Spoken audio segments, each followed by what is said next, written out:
Years ago, GoPro introduced Hyperview in the GoPro 3 camera. It was brilliant for motorbike riders. Technically, it's a 4:3 video that is stretched to 16:9 aspect. In practical terms, it means you see more of the top and bottom of the image. This is great for motorbike vids for several reasons. You see more of the handlebars for a more immersive experience, getting the correct camera angle is not so critical, and finally it contributes to a smoother visual experience. The main negative?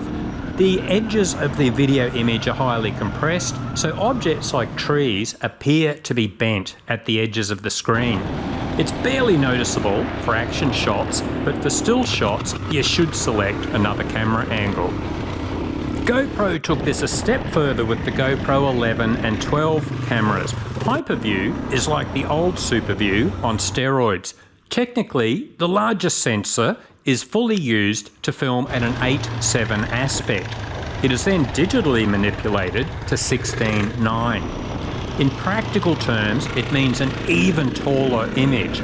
You can capture not only the handlebars, but more of the bike in each shot. It feels even more immersive.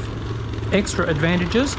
Well, action cams are notoriously bad for making the speed look slower than it actually was. But the extra wide angle of Hyperview seems to correct this.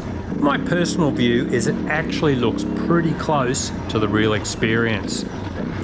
Also, if you use the Dango chin bar mount, which is removable, you can hold it high in the air while riding and get more of a drone-like feel to your footage. Drawbacks? Ideally, you need to keep other bikes roughly in the centre of the screen. There is so much bending at the far left and right of the screen that things get distorted.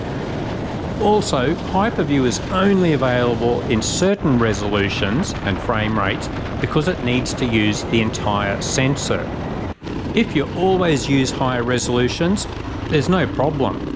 But I've always just filmed at 1080p and 30 frames per second because my laptop can edit this easily. Also, batteries last a lot longer. And finally, I don't need a lot of storage for old footage. But I love the Hyperview setting, so I'll probably need to replace my old laptop when it bursts into flames trying to process these larger files. GoPro cameras have certainly had their issues over the years, and at various points I think their competition were actually creating better cameras. But for bike riders, I think Hyperview is just one of several features that clearly puts GoPro at the top of the heap again in recent years. Have you used Hyperview? What did you think? Have you found a similar setting on other brands of camera? Let us know in the comments.